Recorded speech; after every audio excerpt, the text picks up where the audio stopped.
Baiklah, untuk hari ini kita melanjutkan materi kita tentang pajak penghasilan ya.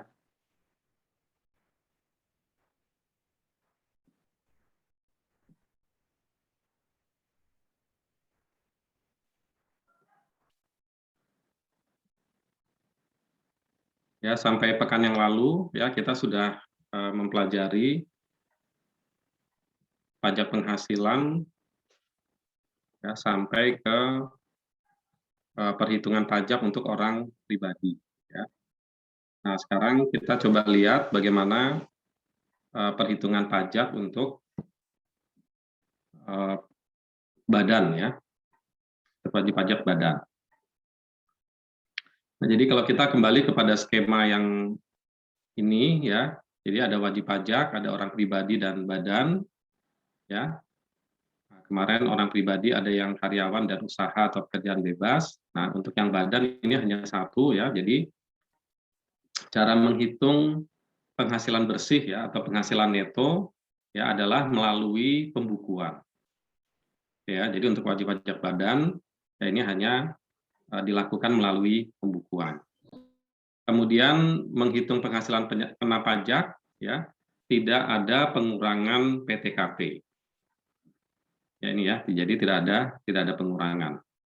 Ya karena ini badan ya PTKP itu hanya untuk pengurangan wajib pajak orang pribadi.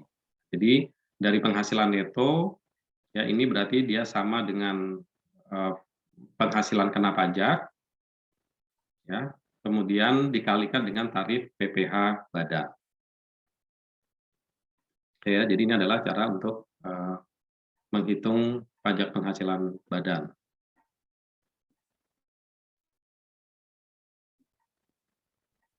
Ya, ini mekanismenya sama ya. Penghasilan kena pajak ya berasal dari penghasilan dimanapun ya, baik dari dalam negeri maupun dari luar negeri, kemudian dikalikan dengan tarif pajak dan dihitung PPh terutang. Ya, PPh terutang ini ada yang dibayar dengan pada tahun berjalan, yaitu melalui PPh pasal 25. Ya, kemudian ada juga yang dibayar di akhir tahun. Ya, dibayar di akhir tahun atas kekurangan pembayaran pajak atau disebut dengan PPh pasal 29. Nah, yang tahun berjalan ini selain yang disetor sendiri, ya ada juga yang dipotong dan dipungut pihak lain. Ya, nah, dipotong dan dipungut pihak lain di sini ada kalau yang relevan dengan badan ya ini berarti PPh kalau 21 tidak ya karena dia pribadi. Ya, kalau pasal 4 ayat 2 atau 15 ini juga karena final ya atau dimtex ya. Nah, jadi yang relevan ini adalah 22, 23, 24, 26 ya. Yang relevan dengan wajib pajak badan. Ya, ini orang pribadi.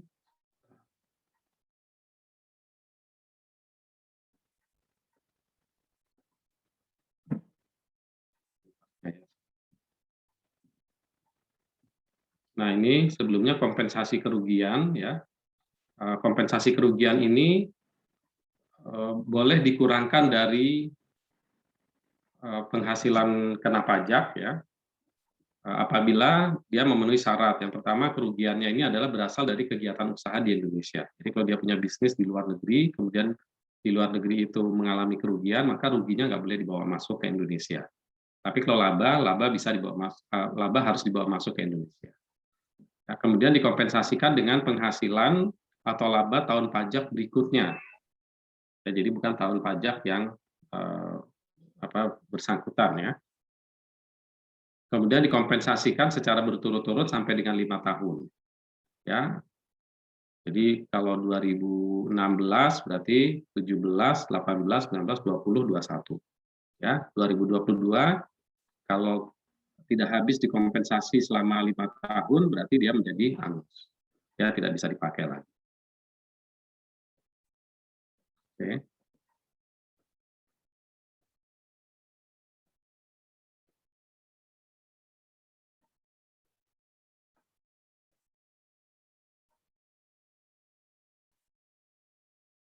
Oke, kemudian menghitung penghasilan itu dengan dengan pembukuan ya ini adalah bagi orang pribadi yang mempunyai omset di atas 4,8 atau wajib pajak seluruh wajib pajak badan, ya.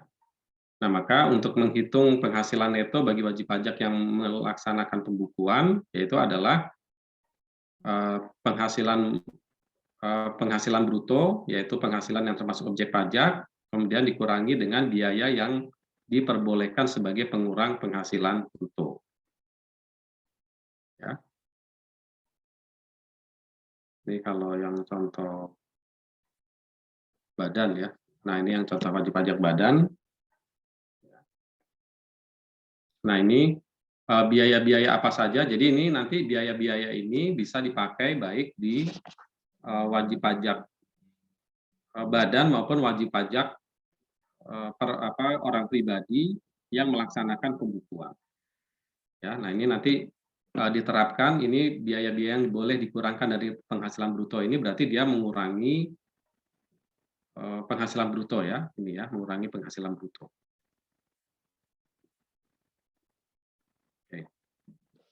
Jadi yang pertama ya, ini didefinisikan atau dirinci di pasal 6 ya. Yang pertama adalah biaya untuk mendapatkan, menagih dan memelihara penghasilan. Ya, jadi lihat bahasanya ya. Biaya untuk mendapatkan, menagih dan memelihara penghasilan.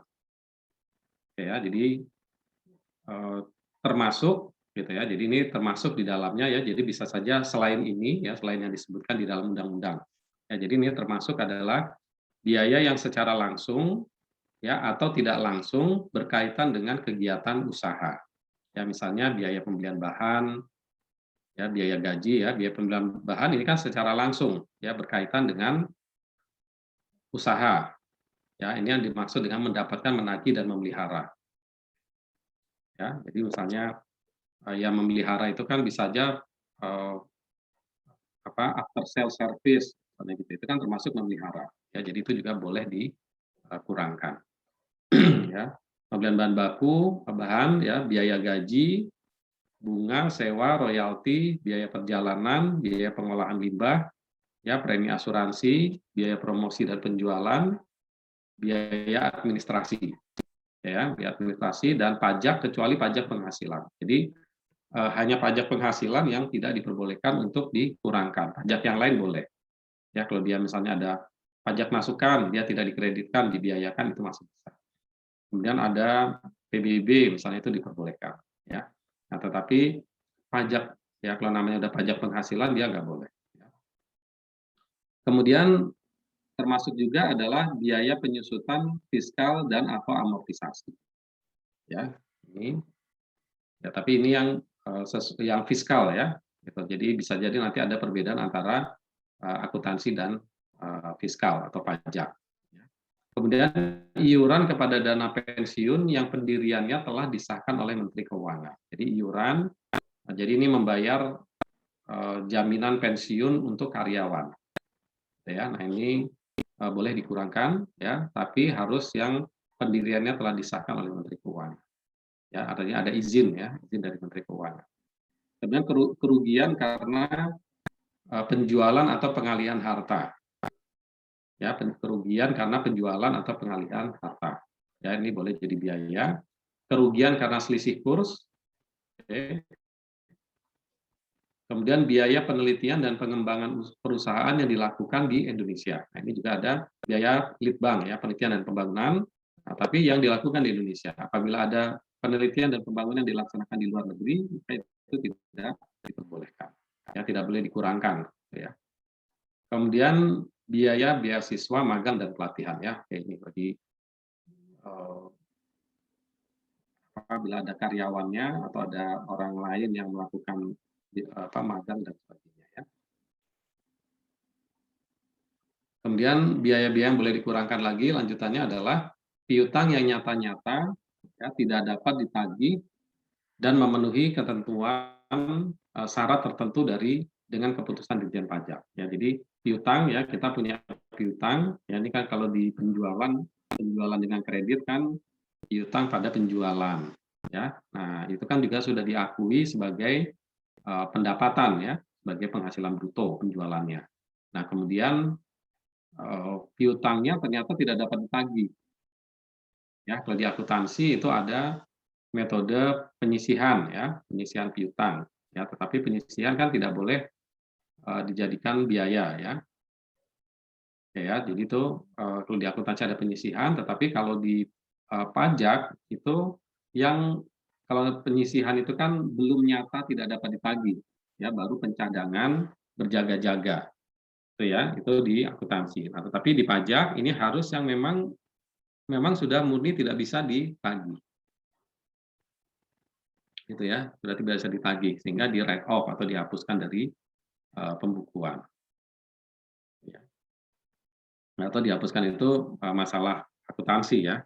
Nah, tapi kalau memang nyata-nyata tidak dapat ditagih, nah ini tapi ini ada syaratnya. Nyata-nyata itu adalah misalnya dia memang sudah terus-menerus ditagih, ya itu harus ada buktinya. Kemudian sudah diumumkan di koran, kemudian didaftarkan ke Ditjen Pajak, gitu ya. Nah itu memenuhi beberapa persyaratan yang diatur oleh Direktorat Jenderal Pajak.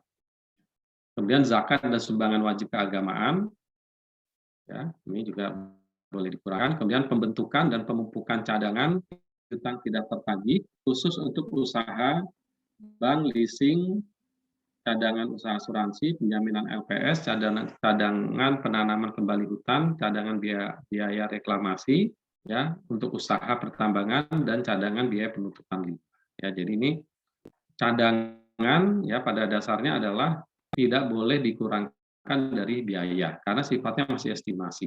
Ya, pajak tidak menganut estimasi. Ya, dia ingin yang real ya, seperti ini piutang ya, cadangan piutang tidak tertagih.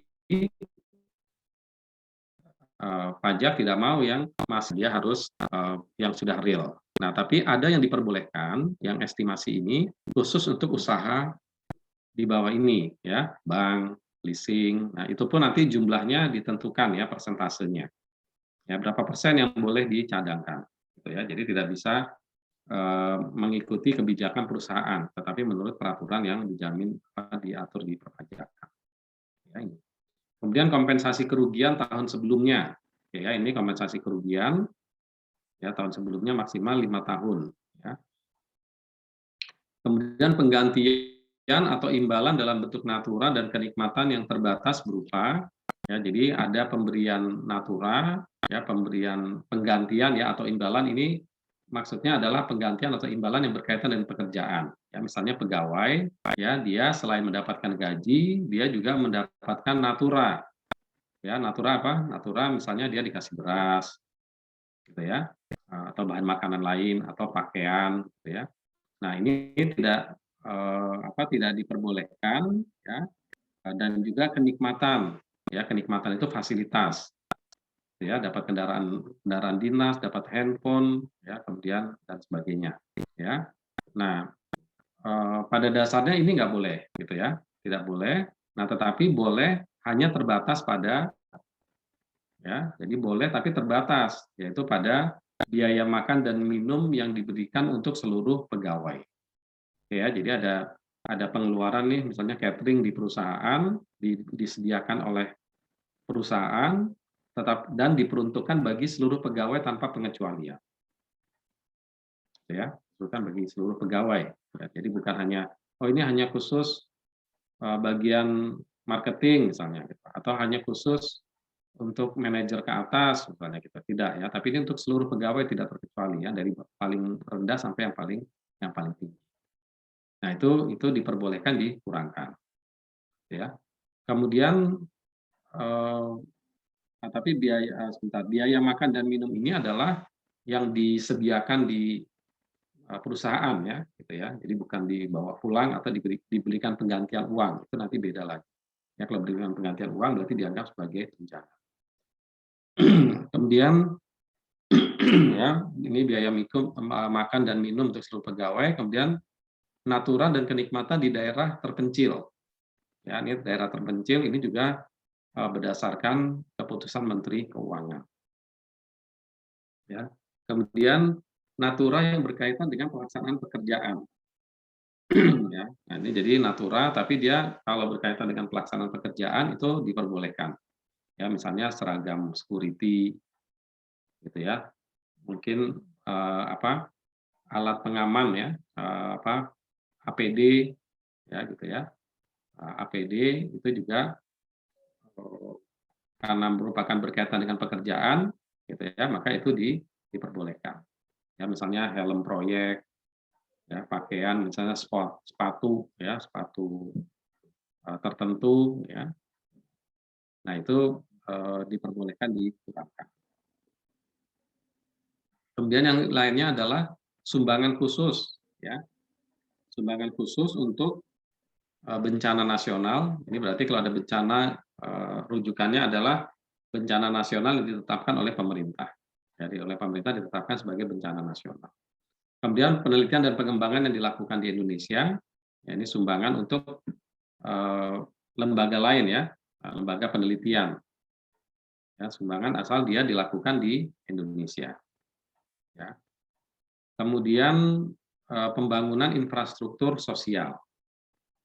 Ya, status sosial apa? Mungkin jalan, jembatan, gedung sekolah misalnya atau apa ya. Kemudian fasilitas pendidikan ya ini juga ya fasilitas pendidikan tadi gedung sekolah atau fasilitas lain di bidang pendidikan. Kemudian pembinaan olahraga. Nah, ini pengeluaran-pengeluaran ini boleh dikurangkan ya karena ini kan sebenarnya tidak ada kaitan dengan mendapatkan, menagih dan memelihara. Ya, sebenarnya nggak ada kaitannya. Harusnya nggak boleh karena dia sumbangan. Gitu ya. Nah, tetapi ini dikecualikan ya untuk kondisi ini. Ya, kondisi-kondisi disebutkan di sini dan zakat ya. Zakat kan juga hakikatnya sumbangan. Oke, kemudian yang boleh dikurangkan adalah biaya kendaraan dinas ya ini yang dipergunakan oleh karyawan yang punya ya karyawan yang punya jabatan ya misalnya manajer, direktur ya. Nah, tapi karena kendaraan dan telepon ya ini dan handphone ini adalah tidak bisa dipisahkan ya antara penggunaan pribadi dengan penggunaan dinas gitu ya. Ya kadang dipakai pribadi, kadang dipakai dinas. Nah, maka peraturan pajak ya peraturan Dirjen Pajak itu mengatur boleh dibebankan 50%. Ya, jadi semua biaya yang sudah dikeluarkan, ya misalnya itu kan dibayarkan oleh perusahaan. Nah, maka hanya boleh dibiayakan sebesar 50%. Nah, 50%-nya tidak boleh dibiayakan. Ya.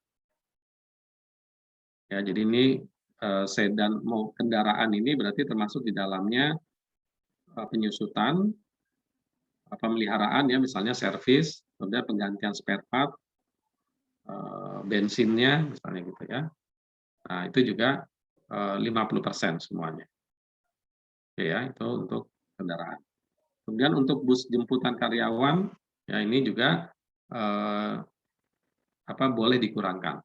Ya, jadi meskipun itu fasilitas ya, sama kan dengan mobil dinas kan sebenarnya kan, tapi ini karena jemputan karyawan yang sifatnya masif, ya, nah maka ini diperbolehkan. Ya kalau kendaraan dinas, sedan kan ini privat ya, personal ya.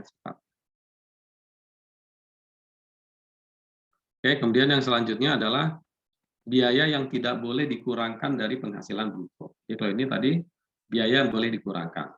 Ya, jadi kalau ini bahasa undang-undang di perpajakan itu adalah penghasilan bruto tadi ya, di pajak badan ini penghasilan bruto, kemudian untuk mendapatkan penghasilan kena pajak atau penghasilan neto, itu ada biaya-biaya yang boleh dikurangkan dari penghasilan bruto. Ya, kalau dalam bahasanya akuntansi kan beban, ya beban operasional dan sebagainya ya.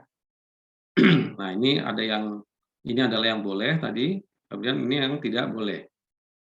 Ya, yang tidak boleh dikurangkan apa?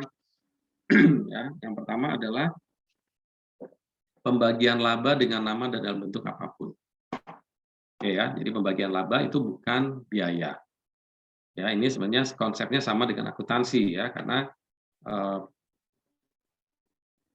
pembagian laba atau dividen ya, misalnya banyak kita kenal itu adalah dividen. Ini adalah mengurangi ekuitas ya.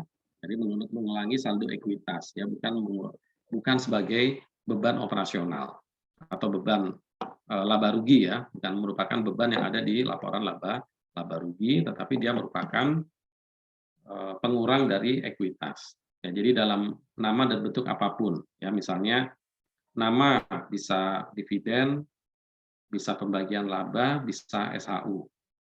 Ya, dalam bentuk apapun, bisa dalam bentuk tunai, dalam bentuk saham baru, ya dalam bentuk yang lain, ya mungkin dalam bentuk barang, ya dikasih barang, ya itu.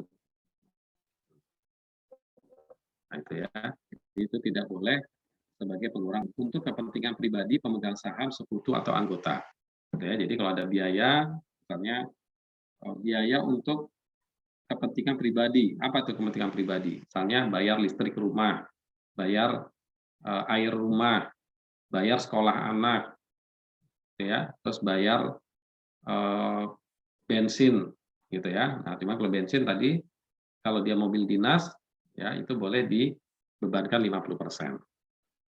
Oke ya, nah ini jadi yang kaitannya dengan untuk kepentingan pribadi, ya itu tidak boleh dikurangkan. Baik, entah dia pemegang saham, entah sekutu, ya sekutu ini kalau di partnership ya, atau di CV, ya atau anggota, gitu ya. Kemudian yang tidak boleh juga adalah pembentukan dana cadangan. Ya, dana cadangan itu tadi ya, piutang tidak tertagih, itu kan membentuk dana cadangan. Ya, kemudian ada cadangan imbalan pasca kerja, kan apalagi cadangan ya banyak ya cadangan ya. Nah, kecuali cadangan untuk jenis usaha tertentu ya tadi ini ya. Ini sudah ada apa jenis usahanya? Ini ya, bank, leasing. Nah, ini biasanya adalah usaha di bidang keuangan. Ya, ya, tapi ada juga yang ini ya, apa nih, pertambangan ya. Nah, keuangan dan pertambangan, limbah gitu ya. Hutan ya, hutan juga. Ya, jadi pembentukan cadangan itu tidak diperbolehkan. Kemudian adalah premi asuransi kesehatan. Ya, ini juga tidak boleh dikurangkan. Gitu ya. Jadi premi asuransi kesehatan ya kalau sebelumnya saya sudah sempat jelaskan ya apa, kalau misalnya kita mendapatkan penggantian gitu ya, ini misalnya ini kaitan orang pribadi. Kita mendapatkan karena kita sakit, dirawat di rumah sakit, kemudian mendapatkan penggantian dari perusahaan asuransi. Nah, maka penggantian itu bukan objek pajak.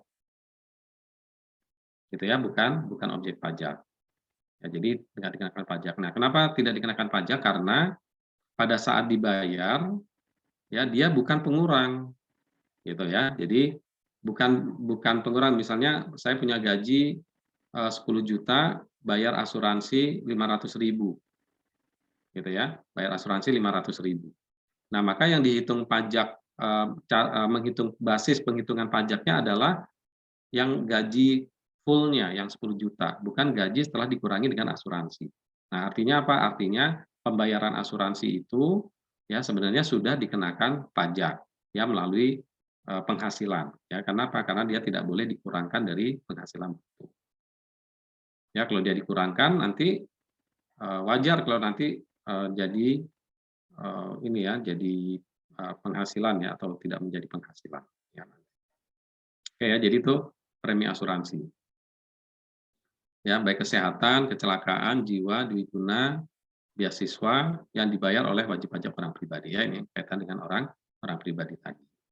Ya, dikurangkan dari gaji gaji tapi pajaknya tetap dihitung gitu. Jadi artinya apa? Pembayaran asuransi itu merupakan objek yang pajaknya sudah dihitung. Nah, ketika kita menerima penggantian sudah tidak dihitung pajaknya lagi. Ya, kemudian penggantian atau imbalan pekerjaan jasa yang diberikan dalam bentuk natura. Ya, diberikan dalam bentuk natura. Jadi natura prinsipnya tidak boleh. Gitu ya, prinsipnya itu tidak boleh. Nah, kecuali yang tadi ya, ini berarti kan dikembalikannya ya dengan ini ya. Ya, kebalikannya dengan ini. Ya, penyediaan makan minum bagi seluruh pegawai di daerah tertentu ya sudah ditetapkan oleh Menteri Keuangan. Ya. Kemudian yang seterusnya adalah jumlah yang melebihi kewajaran yang dibayarkan kepada pemegang saham atau pihak yang mempunyai hubungan istimewa. Ya, jumlah melebihi kewajaran. Ya, misalnya apa? Berkaitan dengan eee, perusahaan yang, eee, anak dan induk dan anak perusahaan, gitu ya. Jadi karena kita beli barang dari, eee, anak perusahaan, akhirnya supaya anak perusahaannya itu untung besar, supaya berjalan gitu ya, maka kita beli dengan harga di atas pasar, gitu ya, melebihi kewajaran ya yang dibayarkan kepada pemegang saham atau pihak yang mempunyai hubungan istimewa. Ya tadi ya, hubungan istimewa itu bisa karena, eee, perusahaan dalam satu grup, ya bisa, eee, pimpinan perusahaannya itu ada hubungan keluarga, gitu ya. Nah, itu bisa disebut sebagai, hubungan istimewa. Nah, itu maka tidak boleh ya, bisa dikoreksi oleh pajak. Jadi kalau misalnya, "Oh, saya beli barang, seharga 10 juta ya, tapi sebenarnya di pasar harganya cuma 9 juta gitu ya. Nah, maka yang boleh dibiayakan sebagai harga pokok itu hanyalah 9 juta ya, 1 juta tidak boleh. Oke ya, jadi itu kalau ada, hubungan istimewa. Ya, kemudian biaya yang tidak boleh lagi adalah harta yang dihibahkan, bantuan atau sumbangan dan warisan, kecuali sumbangan tertentu. Ya, ini jadi ya, jadi, sumbangan dia nggak boleh, eee, kecuali nah ini tadi, gitu ya, kecuali untuk bencana, untuk penelitian, untuk fasilitas pendidikan, pembinaan olahraga, untuk infrastruktur sosial. Nah itu yang selain itu nggak boleh sumbangan. Ya, misalnya kita sumbangan, apa nih, ya, di perjalanan gitu kan kita nyumbang-nyumbang gitu kan ya, kadang-kadang ada apa, kotak infak atau apa, nah itu nggak bisa gitu ya. Ya, jadi ini harus yang, tertentu ya sumbangannya. Kemudian pajak penghasilan ya, pajak penghasilan ini tidak boleh dijadikan, dikurangkan ya dari penghasilan bruto, ya pajak penghasilan. Ya, karena dia setelah laba bersih ya, atau setelah penghasilan kena pajak. Kemudian biaya yang dibebankan atau dikeluarkan untuk kepentingan pribadi wajib pajak atau orang yang menjadi tanggungan. Ya ini kalau di orang pribadi, ya jadi biaya kita, misalnya punya usaha, kemudian dari usaha itu membayar sekolah anak, ya, nah itu tidak boleh dijadikan biaya. Kemudian gaji anggota persekutuan, firma, atau perseroan komanditer yang modalnya tidak terbagi atas saham. Ya, jadi CV, partners persekutuan, firma, ya ini, gaji anggotanya, yang anggota ya, bukan yang karyawan ya, yang anggota persekutuan, firma, atau CV, ya ini tidak boleh dibiayakan. Gitu ya. Tapi nanti bagi mereka nih yang penerima gaji itu juga bukan penghasilan ya, gitu. Jadi, dikenakan pajak di persekutuan, firma, atau perseroan, ya karena kan pajaknya jadi naik ya, di persekutuannya kan pajaknya jadi naik, jadi meningkat. Ya, jadi dikenakan di level, persekutuan, firma, atau perseroan. Nah, kemudian nanti di sisi penerimanya, dia juga bukan merupakan objek pajak, ya tidak perlu dihitung pajaknya. Ya, jadi masuk bukan objek pajak. Kemudian sanksi administrasi dan pidana di bidang perpajakan ini juga, tidak boleh ya. Kemudian biaya yang lain adalah biaya biaya-biaya untuk mendapatkan, menagih, dan memelihara penghasilan yang dikenakan PPh final, bukan objek pajak, penghasilannya dihitung dengan norma penghasilan neto. Nah, jadi kalau misalnya di antara penghasilan-penghasilan yang dimiliki oleh perusahaan atau oleh usaha, badan, atau orang pribadi, kemudian di dalamnya ada yang dikenakan PPh bersifat final, ya maka kalau dari memperoleh penghasilan itu ada biayanya, maka biayanya tidak boleh dikurangkan. Gitu ya. Jadi misalnya, atau ini bersifat final, kemudian bukan objek pajak, gitu ya. Misalnya bukan objek pajak itu, apa ya,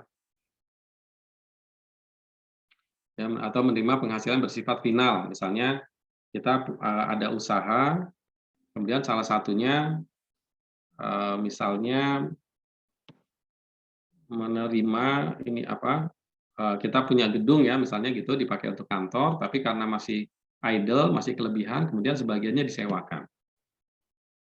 gitu ya, sebagian disewakan. Nah, itu kan pendapatannya bersifat final, ya, penghasilan brutonya bersifat final. Nah, kalau di dalamnya ada biaya pemeliharaan, apa tuh biaya pemeliharaan? Misalnya perawatan, perbaikan, yang berkaitan dengan bagian yang disewakan.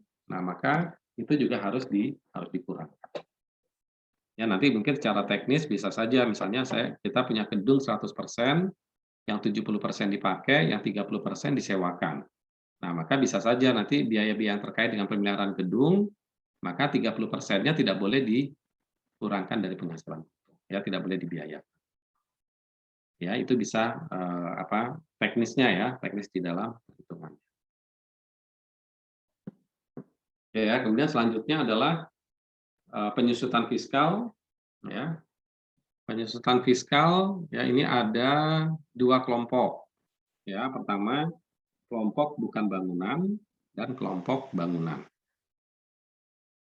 Ya, kelompok bukan bangunan dan kelompok bangunan. Kelompok bangunan itu ada 4 subkelompok. Ya, masa manfaat 4 tahun, masa manfaat 8 tahun, masa manfaat 16 tahun, masa manfaat 20 tahun. Sedangkan bangunan itu ada permanen dan tidak permanen dengan asumsi masa manfaat 20 tahun dan masa manfaat 10 tahun. Ya, nah ini adalah pengelompokan. Kemudian tarif penyusutan, ya, atau metode penyusutan yang boleh digunakan di dalam pajak itu adalah hanya 2, yaitu garis lurus dan saldo menurun. Ya, dan pengelompokan ini juga 4 ini aja ya, 4 ya. Jadi 4 tahun, 8 tahun, 16 tahun, 20 tahun. Nggak bisa dipajak misalnya menggunakan 5 tahun ya. Saya diakuntansi untuk mobil misalnya. Itu disusutkan dalam jangka 5 tahun. Nah, maka kemudian dipajak juga 5 tahun itu nggak boleh. Ya. Nah, pajak dia harus memilih kelompok yang terdekat. Misalnya kalau 5 tahun ya berarti masuknya ke 4 tahun. Kalau ternyata dia diakuntansi 7 tahun, maka dia masuk ke 8 tahun ke kelompok yang kedua. Ya. Nah, kemudian tarif penyusutan ini dengan metode yang diperbolehkan adalah garis lurus dan saldo menurun. Ya, untuk garis lurus kelompok 1 berarti 25%. Kelompok 2, 12,5%, kelompok 3, 6,25, dan kelompok 4 adalah 5%. Saldo menurun, ya 2 kali lipatnya. Ya, 50%, 25, 12,5, 10%.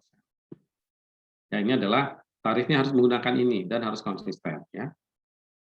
Kemudian bangunan permanen itu 5% dan metodenya hanya garis lurus, tidak ada saldo menurun ya untuk bangunan. Ya, bangunan tidak ada saldo menurun tapi semuanya adalah garis lurus ya. Yang 20 tahun 5%, yang masa manfaat 10 tahun 10%.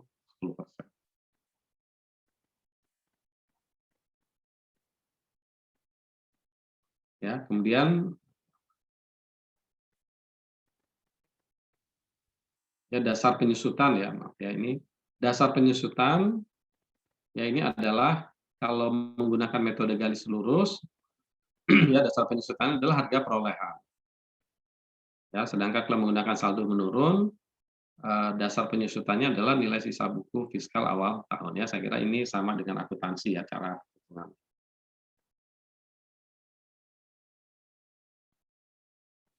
Nah, kemudian di perpajakan ya kalau di akuntansi kita mengenal nilai residu di dalam penyusutan ya, maka di pajak kita tidak mengenal nilai residu. Jadi residu tidak diakui. Jadi kalau menghitung penyusutan langsung dari harga perolehannya ya tanpa dikurangi dengan nilai residu.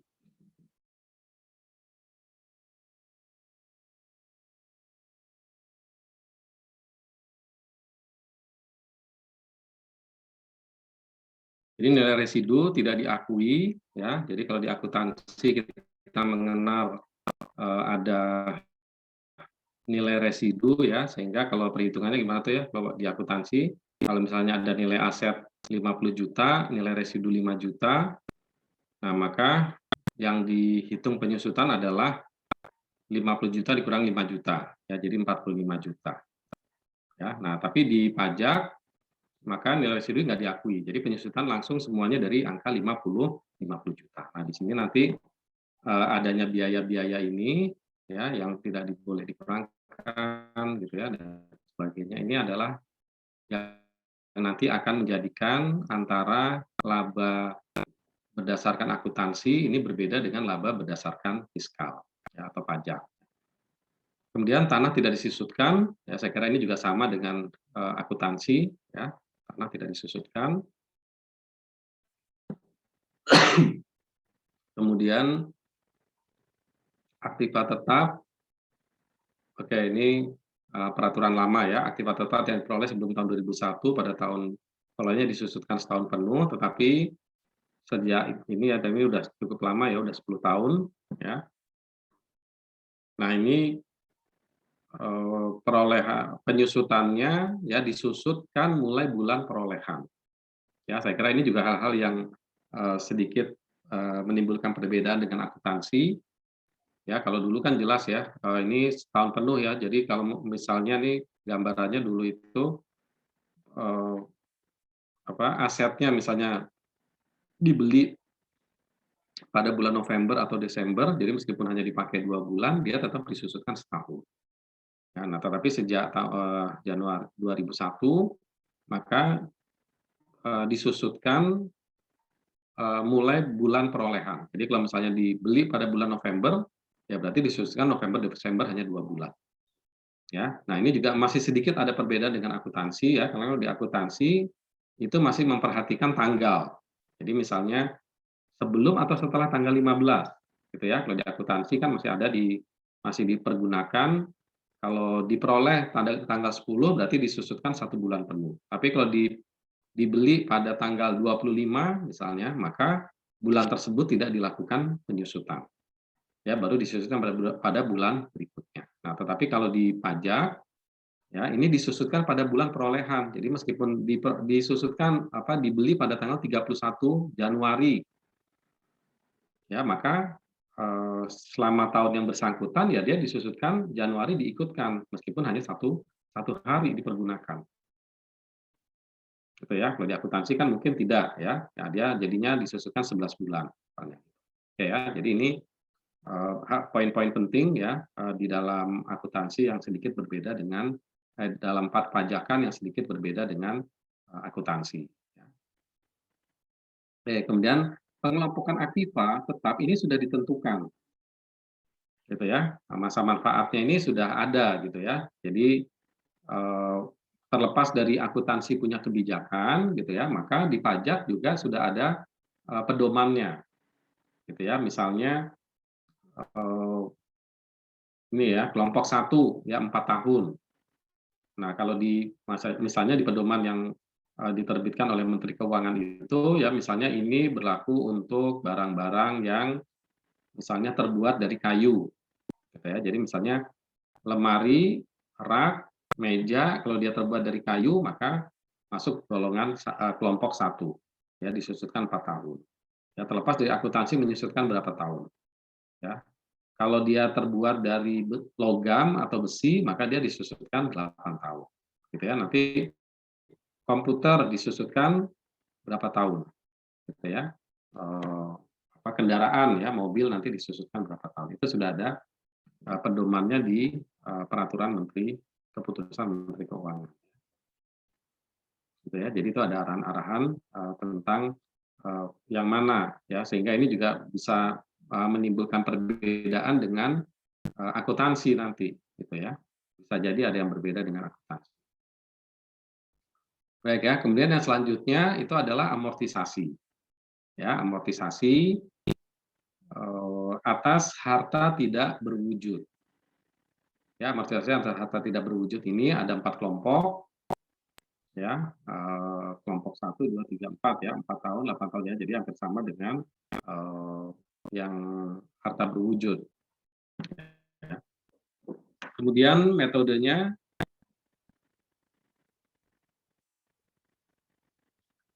juga ada 2, bisa garis lurus atau saldo menurun, ya, nah ini sama ya tarifnya ya 25, 12,5, 6,25, 5, 50, 25, 12,5, 10. Ya, kemudian dasar penyusutan adalah kalau garis lurus harga perolehan, Kalau saldo menurun adalah nilai sisa buku pada awal tahun, ya, tahun berikutnya ya.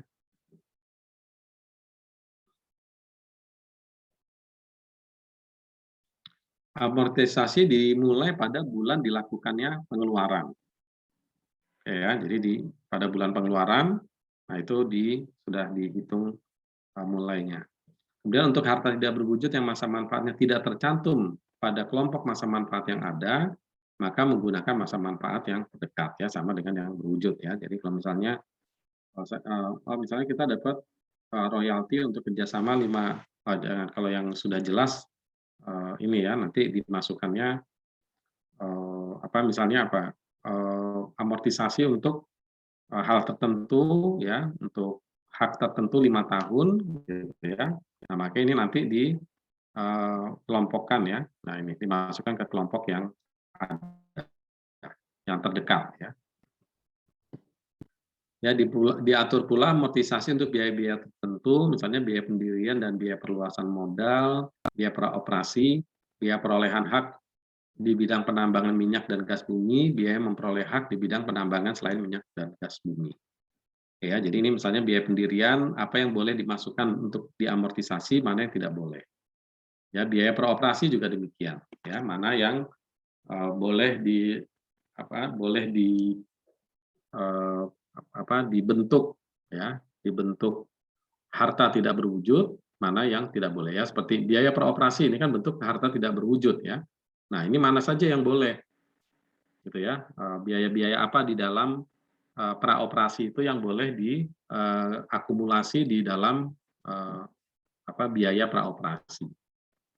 Ya mungkin ada yang tidak boleh ya, misalnya operasional yang langsung ya terkait dengan gaji dan sebagainya itu, nah itu mungkin harus dibiayakan di tahun yang bersangkutan ya meskipun belum beroperasi. Baik ya, ini kemudian peredaran bruto, yang dimaksud dengan peredaran bruto itu adalah penghasilan yang diterima atau diperoleh dari kegiatan usaha sebelum dikurangi biaya untuk mendapatkan dan memelihara penghasilan. Ya, baik berasal dari Indonesia maupun di luar Indonesia. Nah, ini yang dimaksud dengan penjelasan ya, ini di surat edaran ya, supaya tidak menimbulkan salah persepsi. Ya, jadi penghasilan peredaran bruto itu penghasilan diterima atau diperoleh dari kegiatan usaha sebelum dikurangi, ya, jadi jelas kotor ya, ya sebelum dikurangi biaya-biaya. Ya, nah termasuk yang dimaksud dengan peredaran bruto ini adalah di dalamnya ada penghasilan dikenai PPh bersifat final. Tadi ya misalnya saya menerima penghasilan dari sewa properti, ya tadi gedungnya selain untuk dipakai untuk usaha, ternyata karena masih ada ruang kosong, maka kemudian disewakan. Nah, pendapatan sewa itu adalah bersifat final. Ya, jadi ini berarti peredaran brutonya gabungan, gitu, ya. Kemudian penghasilan yang dikenai pajak penghasilan tidak yang penghasilan dikenai pajak penghasilan tidak bersifat final, ini yang umum ya, misal dari usaha, ya, dia tidak final tapi nanti diperhitungkan pajaknya atau dihitung pajaknya. Kemudian penghasilan yang bukan objek pajak, ya, termasuk ya ada menerima sumbangan, ada menerima hibah, gitu ya, itu yang bukan objek pajaknya. Ini adalah yang dimaksud dengan penghasilan bruto. Jadi bukan hanya yang nanti akan dihitung pajaknya, tetapi adalah keseluruhan. Oke, kemudian yang selanjutnya adalah untuk tarif, ya tarif pajak. Ya. Nah tarif pajak ini untuk badan ini ada 3 kelompok, ya ada 3 kelompok. Yang pertama kelompok yang omsetnya di atas 50 miliar. Omset ya, omset ini peredaran bruto ya. Sama. Ya, peredaran bruto.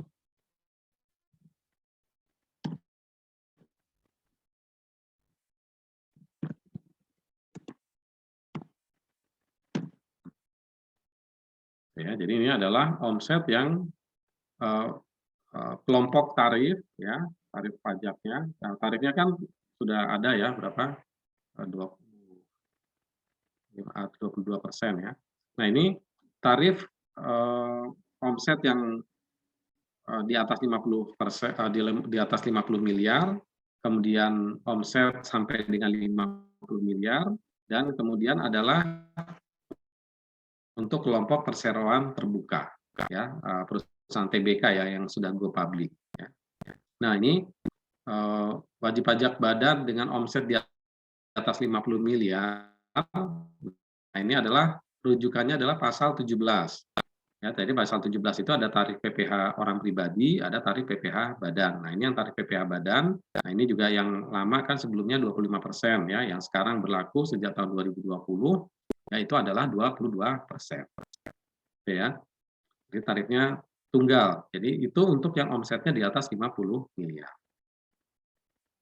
Ya, tarifnya udah pasti 22%. Ya, jadi misalnya kalau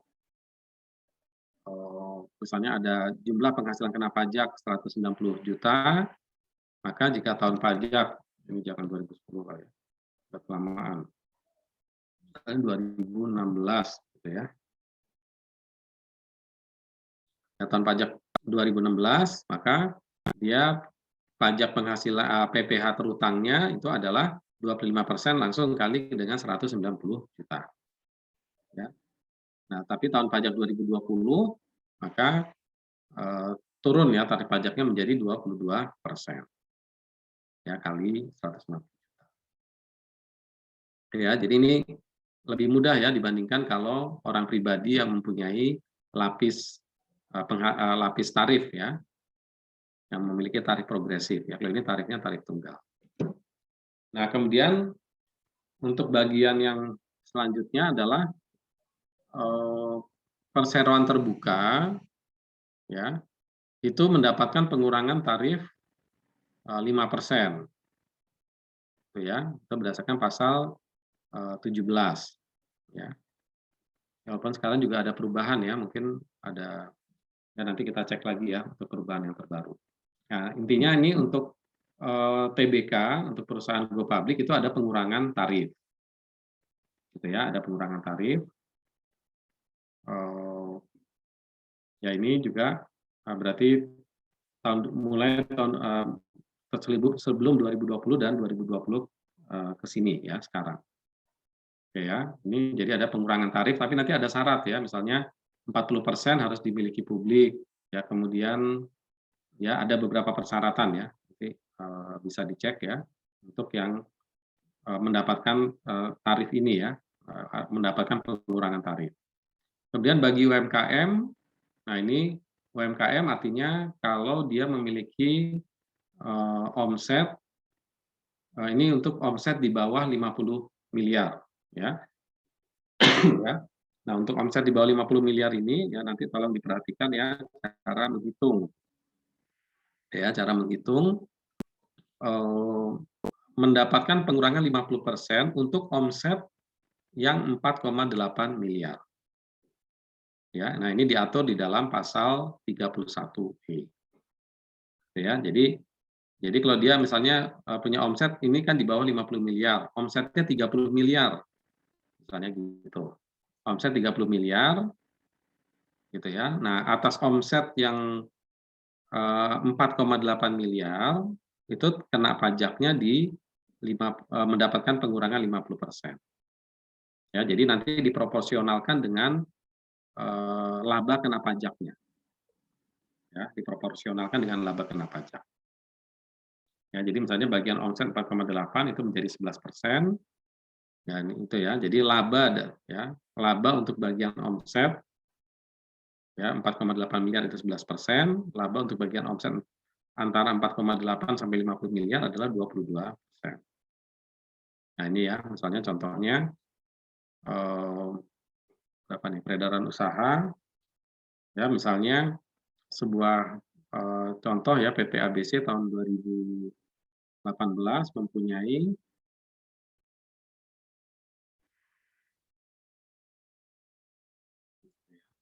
ya, pada tahun 2018 ini misalnya mempunyai peredaran usaha 30 miliar ya, ini ya 30 miliar. Nah, maka sampai dengan 48 miliar, nah, atau satu lagi ya, infonya, nah ini. Ya, peredaran usahanya 30 miliar, kemudian dia penghasilan kena pajak ya atau labanya adalah 3 miliar. Gitu ya. Nah, maka 3 miliar ini dipecah gitu ya, dipecah dua, mana bagian omset yang 4,8 dan antara 4,8 sampai 30 miliar. Nah, jadi kalau 4,8 ya yang mendapatkan fasilitas adalah 4,8. Nah, 4,8 ini berapa persen sih dari 30 miliar gitu ya. Nah, ini ya. Jadi 4,8 dibagi dengan 30 miliar ya. Jadi ini yang 480 juta itu dikenakan tarif potongan 50%, pengurang 50% ya ini ya. Pengurangan 50%. Ya, jadi 12,5 ya. Ini kan karena tahun 2018 ya. Nah, ini ya. Jadi dihitung proporsional aja. Sampai dengan 4,8 kan berarti 4,8 miliar dibagi total omset 30 miliar. Ya, dapat fasilitas itu 4,8 dibagi 30 miliar kali dengan penghasilan kena pajaknya atau kali laba kena pajak. Jadi 3 miliar. Nah, sehingga 480 juta, maka sisanya 2 miliar 520 itu tetap dikenakan tarif pajak 25%. Ya, yang dikenakan 50% hanya yang sampai dengan 4,8. Ya, ini cara menghitungnya ya. Oke, kemudian ya, penghitungan penghasilan kena pajak ya. Penghasilan kena pajak ini adalah laba bersih komersial ya atau secara akuntansi.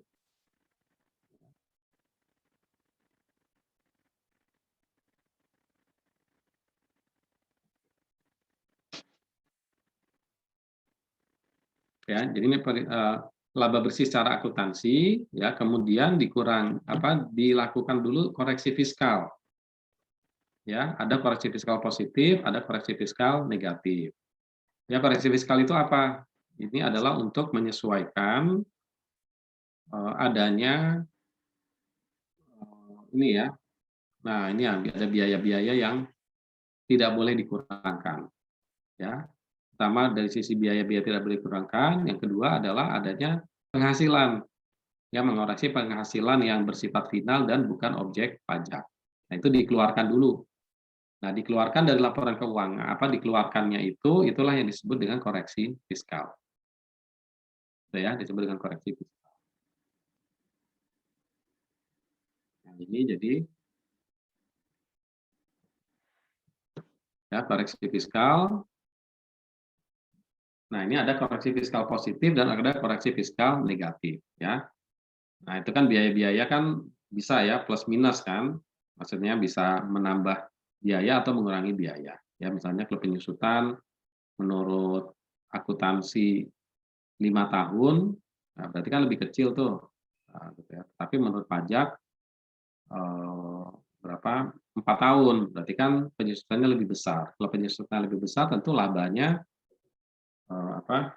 menjadi lebih kecil ya, gitu ya.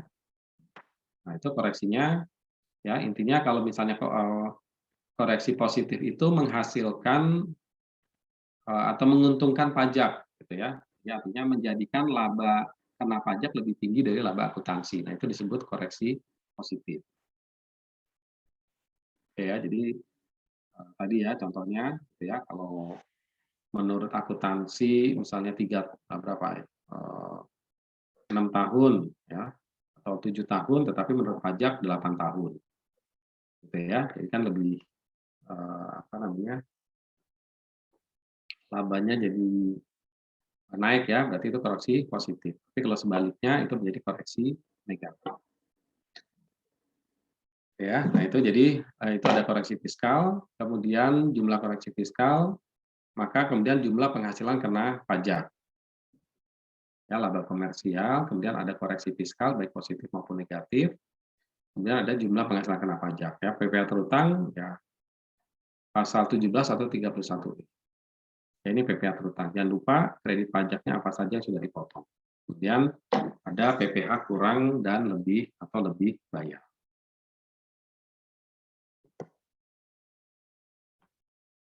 Ya, jadi ini koreksi positif menguntungkan pajak terutang. Jadi penghasilan komersial itu lebih kecil daripada penghasilan fiskal. Ya, ini koreksi positif ya, berarti penghasilan komersialnya lebih kecil dari penghasilan fiskal. Ya, sedangkan biaya komersial lebih besar dari biaya fiskal. Nah, itu kena koreksi positif. Sedangkan koreksi negatif, penghasilan komersial lebih besar dibandingkan penghasilan fiskal. Ya kan, kalau penghasilan komersial misalnya 100, menurut fiskal cuma 90, berarti kan eh, turun kan, laba kena pajaknya kan lebih kecil dibandingkan dengan laba berdasarkan akuntansi. Ya, biaya komersial lebih kecil dari biaya fiskal. Ya, koreksi fiskal ini adalah penghasilan dikenakan untuk penghasilan, gitu ya. Koreksi fiskal yang dilakukan di sisi penghasilan adalah penghasilan dikenakan final itu dikeluarkan dari perhitungan, penghasilan yang bukan objek pajak dikeluarkan dari perhitungan. Ya, sedangkan biaya-biaya apa saja yang dikoreksi fiskal, yaitu adalah istilahnya non-deductible expense, ya, atau biaya yang tidak boleh diperkurangkan. Itu apabila misalnya berhubungan langsung dengan kegiatan usaha, didukung dengan bukti yang valid dan reliable, jumlahnya wajar, ya, tidak ada transaksi istimewa. Ini ya, jadi ini adalah hal-hal yang dilakukan koreksi. Ya. Oke, sampai sini ada pertanyaan?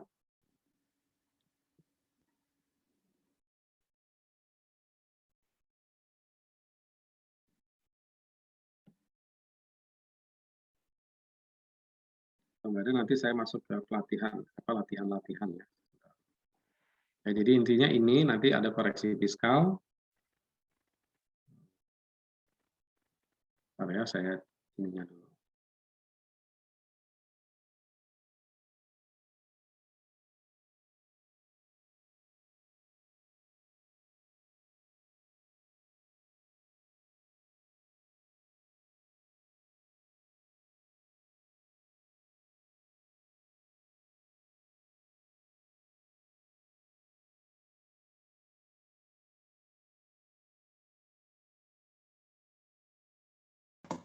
Maaf Pak, masih di unmute, suaranya masih di mute. Ya, ini adalah contoh dari kertas kerja rekonsiliasi fiskal ya, atau cara perhitungan rekonsiliasi fiskal. Ya, jadi kalau di kolom ini uraian ini adalah nama-nama akunnya ya, penjualan, harga pokok penjualan, biaya-biaya umum, biaya penjualan dan seterusnya. Ya, kemudian ini adalah laba rugi menurut komersial atau menurut akuntansi. Ya, yang asli ya, laporan laba rugi yang asli ya, berdasarkan laporan akuntansi.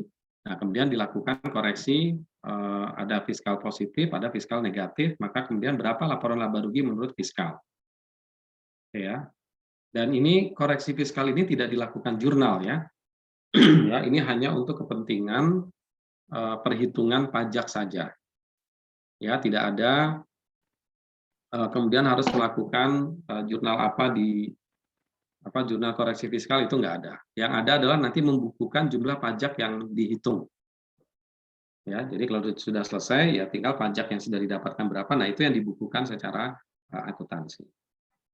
Ya, jadi ini bentuknya demikian ya. Ini adalah kertas kerja untuk membantu perhitungan pajak.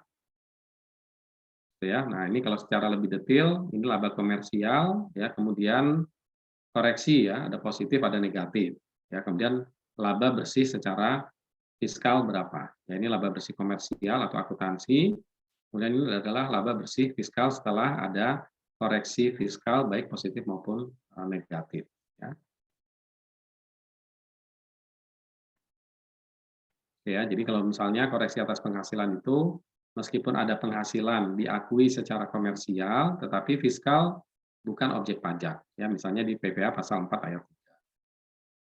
Ya, atau yang ada final ya, karena sudah dilakukan sudah diakui baik secara komersial maupun fiskal ya. Jadi sudah selesai ya. Pada saat dia sudah dipotong oleh pihak ketiga, maka dia sudah selesai. Gitu ya. Nah, termasuk nanti biayanya juga harus dikoreksi ya. Jadi kalau penghasilannya dikoreksi, ya nanti biayanya juga harus dilakukan koreksi ya. Kalau biaya-biaya, saya kira ini tadi sudah ada ya di detail-detail biaya. Nah ini jadi ini adalah cara untuk melakukan koreksi fiskal ya, perhitungan koreksi fiskal.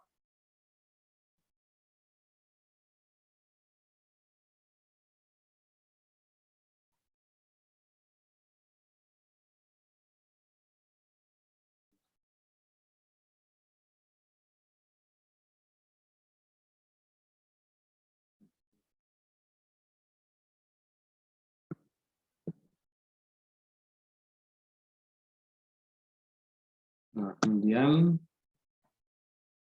kita coba lihat contoh ya.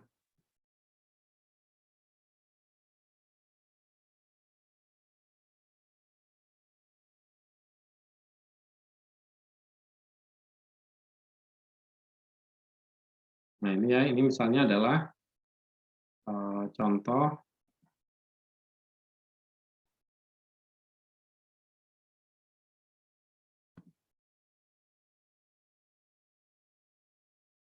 Nah, ini adalah contoh dari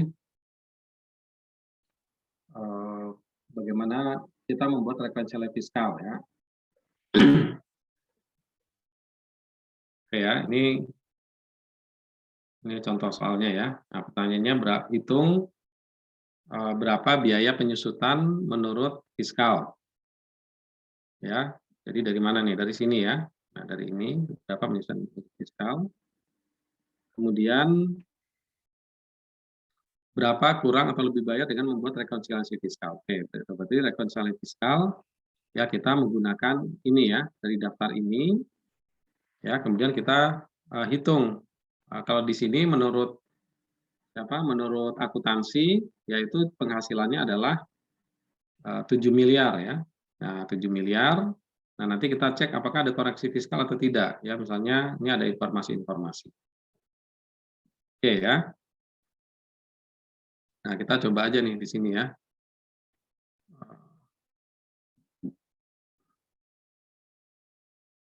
Peredaran usaha sewa ya. Ini apa nih? Perusahaannya adalah perusahaan mempunyai kegiatan usaha dengan penghasilan berupa penyewaan alat berat untuk konstruksi. Ya, penyewaan alat berat. Ya, ini termasuk apa? Penghasilan final atau tidak final?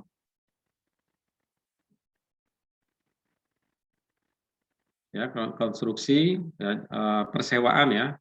Persewaan itu yang final hanya yang tanah dan bangunan. Nah, sedangkan ini adalah persewaan alat ya. Alat berarti dia tidak final. Ya, berarti ini masuk ke dalam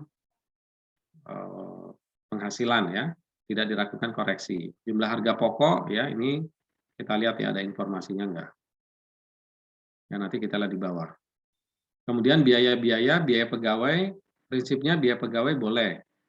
Administrasi kantor prinsipnya boleh, transportasi prinsipnya boleh, listrik telepon, penyusutan dan biaya lain-lain ya prinsipnya adalah boleh. Ya. Nah, kemudian di sini ada keterangan biaya pegawai terdiri dari gaji. Ya, gaji boleh nggak nih? Ya, gaji boleh ya. Gaji boleh sebagai pengurang penghasilan bruto. Biaya perjalanan dinas boleh sebagai pengurang penghasilan. Boleh. Ya, kemudian biaya rumah dinas Boleh. boleh nggak? Boleh. Boleh, Pak. Boleh. Dengan usaha nggak? Untuk kepentingan siapa biaya rumah dinas ini? Pegawai. Pegawainya karyawan. 10%. Sama kalau misalnya pegawai itu dikasih ini termasuk apa nih? Saya coba ini ya.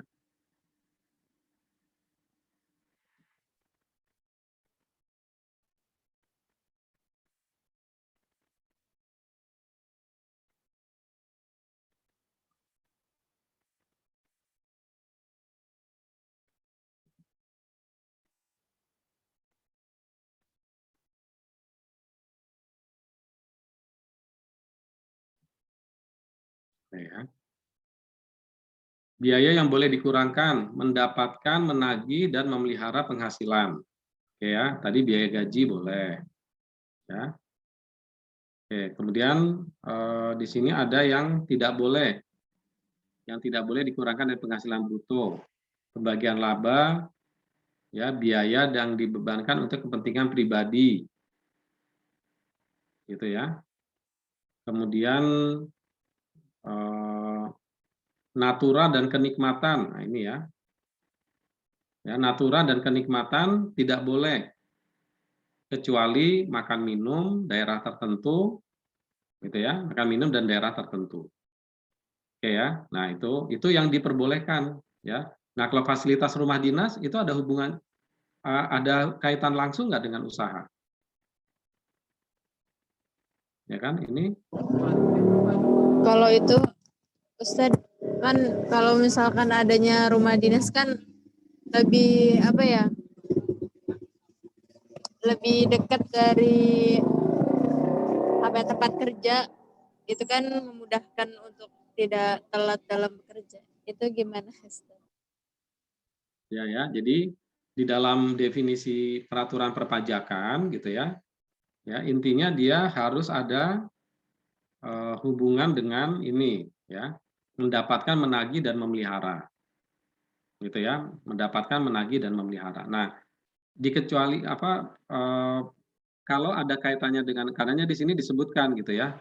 Kalau ada kaitannya dengan ini ya, yang tidak boleh ini ya, natura dan kenikmatan gitu ya. Jadi ada fasilitas-fasilitas ya, makanya di sini yang perlu ditekankan itu adalah biaya yang tidak boleh dikurangkan, yaitu adalah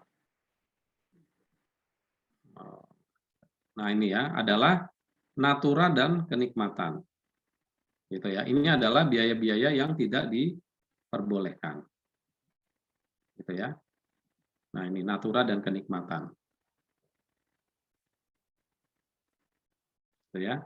Penggantian atau imbalan pekerjaan jasa yang diberikan dalam bentuk natura dan kenikmatan. Ya, jadi ini penggantian.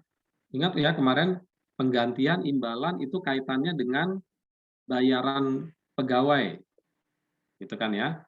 Kalau gaji langsung dihitung PPh pasal 21, dikasih duit, dikasih PPh 21, kasih dalam bentuk uang. Nah, tapi kalau diberikan dalam bentuk natura dan kenikmatan, ya, maka itu tidak boleh. Gitu ya. Kalau diberikannya dalam bentuk natura dan kenikmatan, ya, itu tidak boleh dikurangkan sebagai biaya. Gitu ya, tidak boleh dikurangkan sebagai biaya. Bagi siapa namanya, bagi pegawainya juga bukan penghasilan. Nah, sekarang rumah dinasnya itu semua biaya yang dikeluarkan di rumah dinas jadi penghasilannya pegawai atau bukan? Kan bukan kan? Ya, tidak menjadi penghasilannya pegawai. Nah, maka dia masuk kelompok natura dan kenikmatan. Nah, pada dasarnya yang berbentuk natura dan kenikmatan itu tidak boleh dibiayakan. Ya, kecuali ini tadi, makan minum bagi seluruh pegawai daerah tertentu.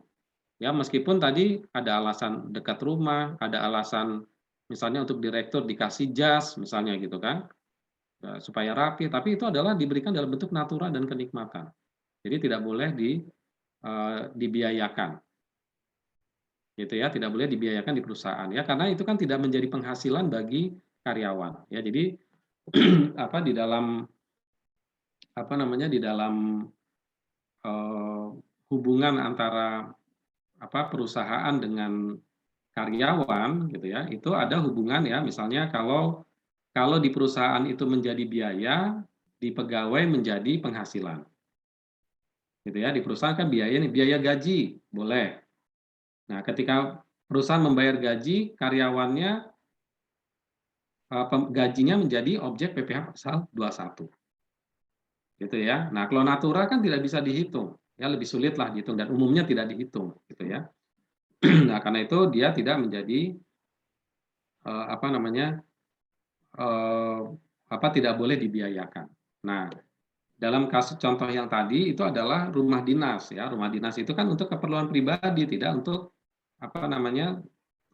tidak untuk ini tadi mendapatkan, menagih dan memelihara. Gitu ya, kecuali kalau misalnya transportasi, nah itu kan langsung. Ya, makanya seperti yang di sini nah ini biaya kendaraan dinas. Nah, biaya kendaraan ya sedan karena pemberian karena jabatan. Nah, itu kan tidak bisa dipisahkan karena kan boleh dibawa pulang. Ya, dibawa pulang bisa untuk pemakaian pribadi. Gitu ya. Nah, ini makanya dia pajak mengambil kebijakan ya udah 50-50, ya diambil 50% saja. Ya, nggak usah ngitung detil-detil deh gitu ya, terlalu sulit ya, biayanya terlalu tinggi ngitung detil itu gitu ya. Nah, udah 50-50 kita bagi dua aja gitu ya. Nah, itu. Nah, sedangkan rumah dinas gitu ya itu termasuk ke dalam golongan kenikmatan dan tidak dikecualikan. Oke ya, jadi ini untuk ya natura dan kenikmatan. Jadi kenikmatan ini fasilitas ya, sekolahnya anak dibayarin gitu ya apa. Tapi kecuali kalau misalnya dikasih ya, yang perlu dibedakan tuh kalau dikasih misalnya tunjangan perumahan. Nah, berarti kan dikasih dalam bentuk uang. Oh, ini pokoknya Anda sewa rumah setahun 50 juta.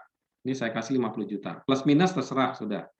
Gitu ya. Nah, itu maka 50 juta itu boleh menjadi biaya bagi perusahaan, tetapi nanti bagi karyawan menjadi menjadi penghasilan. Ya, mau nanya silakan yang mau nanya. Ya Pak, maaf izin bertanya terkait masih rumah dinas ya. Berarti rumah dinas yang selama ini dipakai wali kota, presiden itu termasuk apa ya? Tidak boleh dikeluar apa sih namanya? Berarti tidak dibiayai oleh pemerintah atau gimana? Yang bukan gimana ya ngomong. Berarti rumah dinas yang selama ini dari wali kota atau presiden itu bukan dari penghasilan bruto dikuranginya. Terus kalau misalkan bukan dari situ, apakah rumah dinas wali kota atau presiden juga dikenakan pajak atau gimana? Iya. Kan kalau rumah dinas pemerintah gitu ya, itu kan dikeluarkan dari APBN atau APBD. Gitu ya. APBN dan APBD kan tidak melakukan perhitungan pajak gitu ya. Tidak ada laba ruginya kan gitu.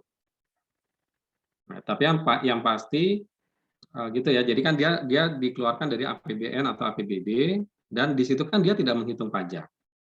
Gitu kan ya. APBN kan itu kan pendapatannya kan tidak ada perhitungan pajak. Ini kan untuk perusahaan, untuk lembaga wajib pajak badan swasta lah gitu ya, kira-kira seperti itu. Nah, kalau kita lihat juga misalnya pejabat-pejabat tersebut ya tadi yang disebutkan dari presiden sampai gubernur, wali kota gitu kan. Itu kan juga fasilitas rumah dinasnya misalnya itu kan tidak menjadi penghasilannya. Gitu ya, tidak menjadi penghasilan yang dihitung pajaknya. Kalau gajinya mereka pasti dihitung pajak gitu. Ya, gajinya mereka itu akan dihitung pajaknya. Nah, tetapi biaya rumah dinas itu kan biayanya pemerintah ya. Pemerintah itu kan tidak kan dia tidak ada perhitungan pajaknya kalau pemerintah. Nggak ada laba ruginya kan. Gitu ya, pemerintah itu kan tidak ada laba rugi. Jadi ya maksudnya ngasih contohnya jangan di situ gitu ya, ngasih contohnya di perusahaan swasta gitu ya. Misalnya di perusahaan swasta di perusahaan PTX gitu kan ya, kemudian dia ada mes atau ada rumah dinas. Nah, kalau rumah dinas itu diberikan untuk karyawan ya misalnya direkturnya atau manajernya tinggal di situ diberikan untuk mereka. Nah, semua biaya yang dikeluarkan adalah biayanya perusahaan, rumahnya dibeli oleh perusahaan gitu ya. Nah, maka semua biaya-biaya yang terkait itu menjadi tidak boleh dikurangkan. Ya, misalnya biaya pembeliannya tidak boleh disusutkan. Pemeliharaannya biayanya nggak boleh dibiayakan di perusahaan. Gitu ya. Pembayaran listrik dan segala macamnya gitu ya. Itu ya. Jadi itu agak sedikit berbeda dengan contoh di rumah dinas pemerintah ya. Baik ya, itu ya. Nah, jadi kita kembali ke soalnya tadi. Pak, mau nanya Pak satu, Pak. Ya, silakan. Itu yang tadi Natura kan kecuali di daerah tertentu. Itu maksudnya gimana, Pak?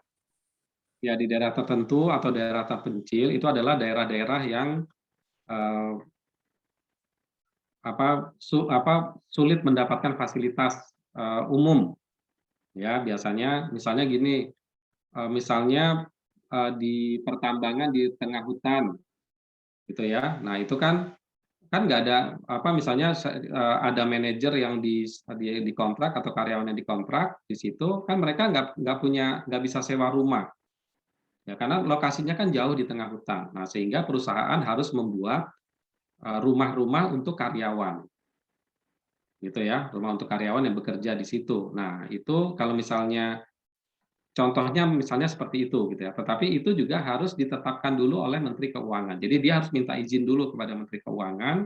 Memang kalau misalnya ini kalau karyawannya harus nyewa rumah itu jaraknya terlalu jauh, bisa 100 kilometer gitu kan. Nah, jadi nggak bisa dia sulit bekerja. Kalau bangun rumah sendiri kan nggak mungkin, akhirnya disediakan oleh perusahaan. Ya itu. Jadi daerah tertentu itu atau disebutnya biasanya daerah terpencil. Gitu. Nah, tapi itu juga tadi ya harus ada izin dari Menteri Keuangan. Oke ya. Cukup ya. Nah, saya lanjutkan ke tadi yang soal contoh-contoh soal ya. Jadi ini biaya rumah dinas ya berarti ini nggak boleh gitu ya. Ya. Terus THR boleh THR? Ya boleh ya THR ya karena sama dengan ini kan gaji dan sebagainya ya, gaji, honor, tunjangan dan sebagainya ya. Jadi di antara itu ada, kemudian biaya seragam pabrik ya, Boleh. ya, untuk kepentingan usaha. Maksudnya untuk kepentingan tadi ya, misalnya keamanan dan sebagainya, gitu ya, itu diperbolehkan. Ya kecuali kalau nggak ada ya, kalau nggak ada alasan-alasan keamanan atau alasan yang lain ya mungkin itu tidak diperbolehkan. Catering Boleh. iya, catering boleh. Kemudian pemberian sembako boleh apa enggak? Kayaknya tidak. Karena dalam bentuk natura. Ya, nah jadi ini inilah yang harus dilakukan koreksi fiskal ini ya. Ini tidak boleh jadi biaya. Ya, kemudian sembako nggak boleh, gitu ya. Oke, kemudian metode penyusutan menggunakan garis lurus. Ya, daftar aktiva sebagai berikut ini ya. Alat berat, ini ya, 180 miliar ya. Dibelinya 10 Januari 2010. Ya, masa manfaatnya 20 tahun. Ya, masa manfaat 20 tahun. Tapi kelompok fiskalnya kelompok 3. Gitu ya, kelompok 3 berapa tahun tuh kalau di fiskal? 16. Berapa? 16 tahun ya. Nah, berarti 16 tahun, berarti kan ada selisih. Ya, penyusutan menurut akuntansi 9 miliar. Nah, ini kalau menurut pajak berapa nih jadinya? Gitu ya, berarti setahunnya kalau 16 tahun ya, kelompok 3 itu berarti persentasenya 12,5. Berapa? 12,5 ya. Nah, berarti ini 12,5%. Berapa hitungannya? Nah, dihitung aja. Berarti dia penyusutannya kalau menurut fiskalnya adalah 180 kali 12,5%. Ya, berarti penyusutannya adalah 22.500.000. Gitu ya. Berarti ini menurut fiskal. Nah, berarti kan beda nih. Menurut akuntansi adalah 9 juta, sedangkan menurut fiskal adalah 22 ini ya, ini 16 tahun ya berarti. Ini 22.500.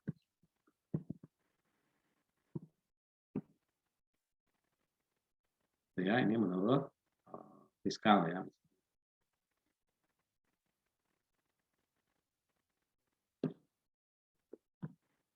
Ya, kemudian peralatan ya masuknya kelompok 1, tapi di sini disusutkannya 5 tahun. Kelompok 1 berapa tahun? 4. Ya, 4 tahun. Ya, berarti ini 5 tahun. Berarti 4 tahun, ya karena masih ini tahun berapa sih nih?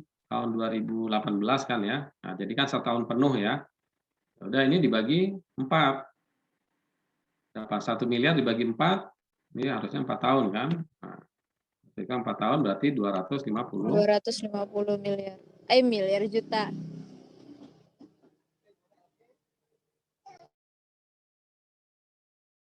Nah, itu ya.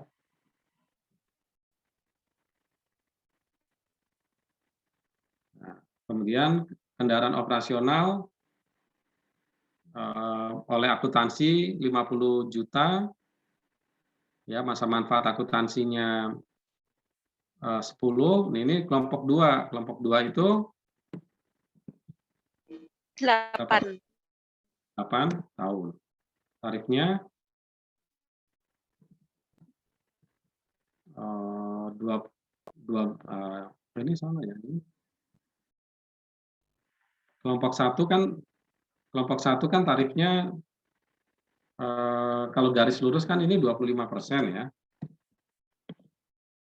Ya, 25%. Kelompok 2 12,5%. Ya, kelompok 3 ini salah nih tadi 6,25% harusnya. Ya, 180 miliar kali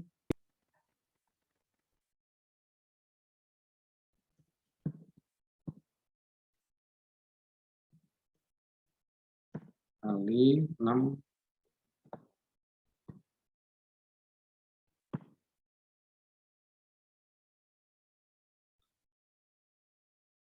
Ya, benar ya.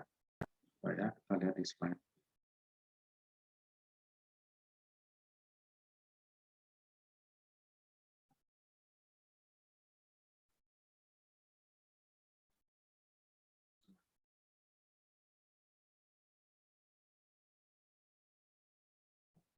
Ya, bukan bangunan ya. Kalau bukan bangunan, ya ini tadi berapa? 4 tahun 25, 12,5, 625.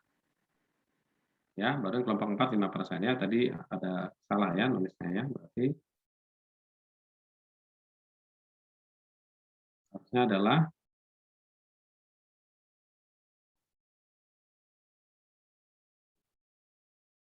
ya 625 berarti berapa itu? 11.250 ya. Oke. Ini 25%. Nah, ini 12,5% ya, berarti dibagi berapa? 8 ya.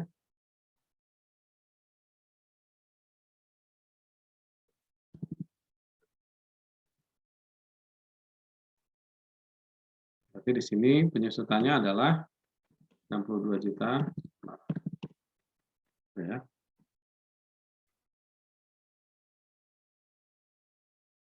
Nah, inilah selisih-selisih dengan antara akuntansi dengan fiskal. Ya, kemudian yang terakhir gedung 25 tahun. Kalau menurut pajak bangunan 20. 20 tahun. 20 tahun. Tarifnya berapa? 5. 5%. Ya, berarti 68.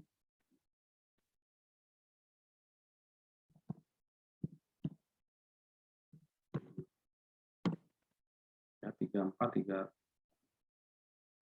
4, 3, 7, 5. So, ya. Nah, ini adalah fiskal.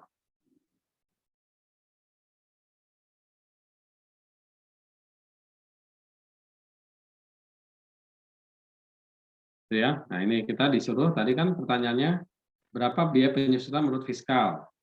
Ya, jadi berapa nih fiskalnya nih?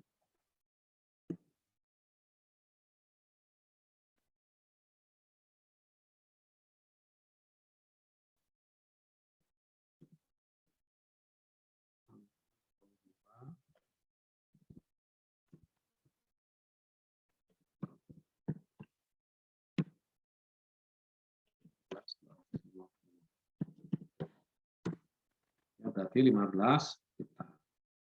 15 15 miliar.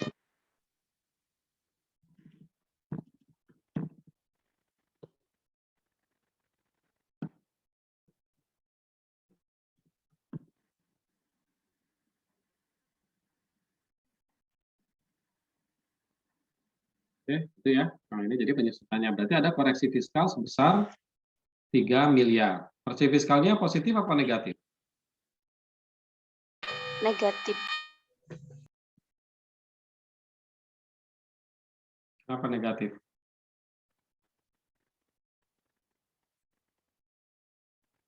Kenapa negatif? Karena bebannya nambah 3M.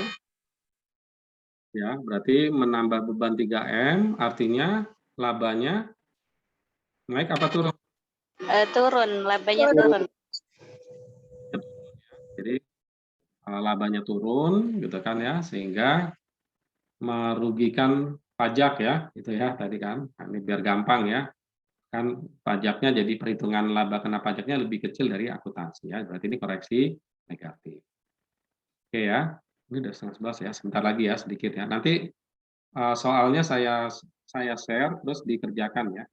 Ini kan sudah ada clue-nya dari saya. Ya, jadi ini kemudian di dalam biaya lain-lain terdapat apa nih, biaya PBB. PBB boleh nggak? Boleh ya, PBB. Pajak boleh, yang nggak boleh pajak penghasilan. Ya, biaya reklamnya boleh. Boleh. Ya, biaya pajak, biaya meterai.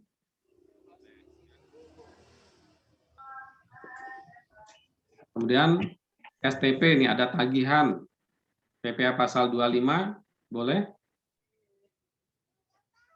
Boleh. Kewajiban. Ya.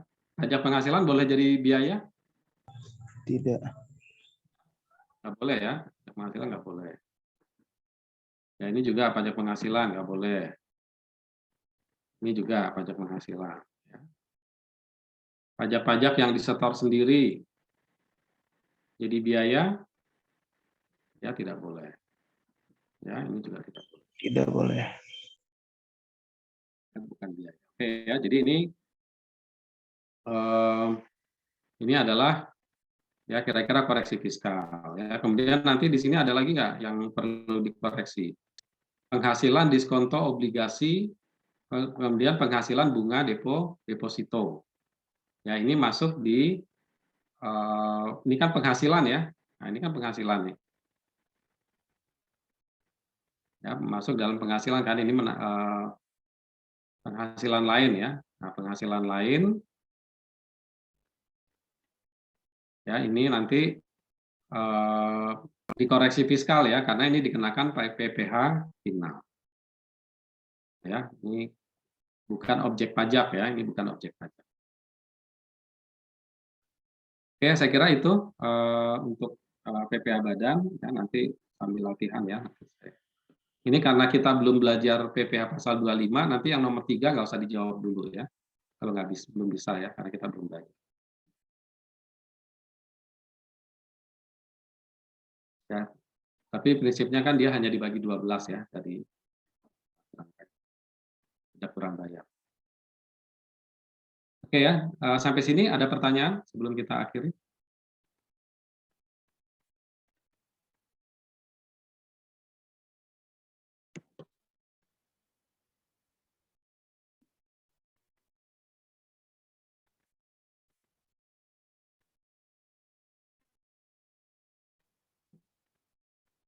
Baiknya kalau tidak kita cukupkan ya untuk hari ini. Kemudian